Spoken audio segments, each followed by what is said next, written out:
Selanjutnya ya, sebelumnya tadi ada najis, mazi dan wadi ya. Jadi saya tambahkan, mazi dan wadi termasuk najis. Bentuknya seperti sperma atau mani ya. Namun kalau mazi dan wadi ini najis, kalau mani atau sperma itu tidak najis. Bagaimana kondisi mani dan mazi atau wadi? Yang pertama wadi. Wadi itu keluar ketika kita lelah ya. Kita lelah itu biasanya keluar. Lelah banget itu kalau kita lagi buang air kecil tuh suka keluar. Seperti sperma bentuknya ya. Yang kedua mazi. Mazi juga najis ya. Ini biasanya bagi orang dewasa sebelum dia berhubungan intim dengan istri atau suaminya itu akan keluar. Bentuknya seperti sperma, namun bukan sperma, namanya mazi. Itu pun najis, tergolong najis mutawasitoh. Ya. Jadi pembagiannya najis mukhafafa, mutawassit dan najis mughalladhah. Cara mencucikannya sudah tadi kita jelaskan masing-masingnya. Lanjutnya kita akan bahas tentang wudu. Wudu adalah sebuah ibadah ritual yang menyucikan diri dari hadas kecil. Ya.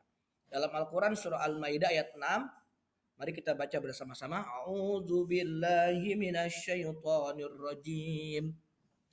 Bismillahirrahmanirrahim. Ya ayyuhalladzina amanu idza qumtum ilas salati faghsilu wujuhakum wa aydiyakum ilal marafiqi wamsahu biru'usikum wa arjulakum ilal ka'bayn wa in kuntum junuban fattahharu ila akhir ayat, karena kita akan bahas tentang wudu. Wahai orang-orang yang beriman, apabila kamu hendak melaksanakan sholat, maka basuhlah wajahmu dan tanganmu sampai ke siku, dan sapulah kepalamu dan basuh kedua kakimu sampai kedua mata kaki. Quran surah Al-Maidah ayat 6. Jadi anakku sekalian, wudhu ini adalah perintah dari Allah ketika kita ingin melaksanakan sholat. Dalam hadis Nabi dikatakan, la yuqbalullaha sholatan hatta yatawaddo. Kata Rasulullah, Allah tidak akan menerima sholat seseorang sehingga dia berwudu apabila dia berhadas kecil. Seperti halnya Allah mengatakan dalam Al-Quran surah Al-Maidah ayat 6 ini.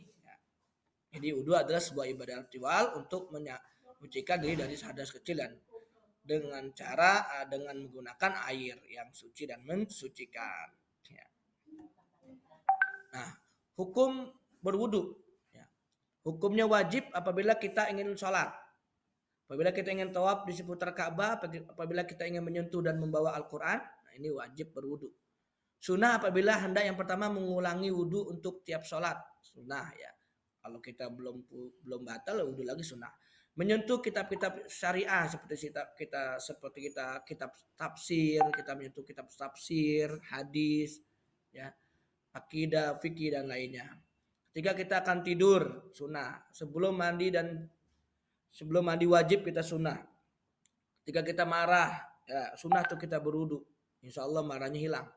Ketika kita ingin baca Al-Quran tanpa menyentuh atau memegang Al-Quran, sunnah kita berwudu. Tapi kalau kita ingin menyentuh dan memegang bawahnya, wajib berwudu ya.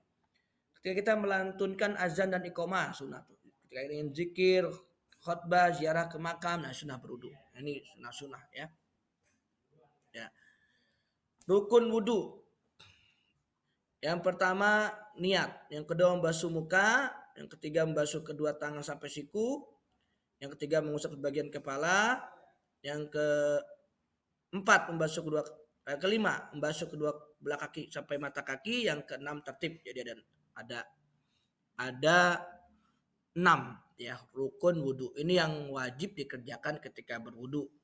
Syarat sah berwudu yang pertama Islam, yang kedua mumayyid, yang ketiga tidak berhadas besar, yang keempat dengan air yang suci dan mencucikan.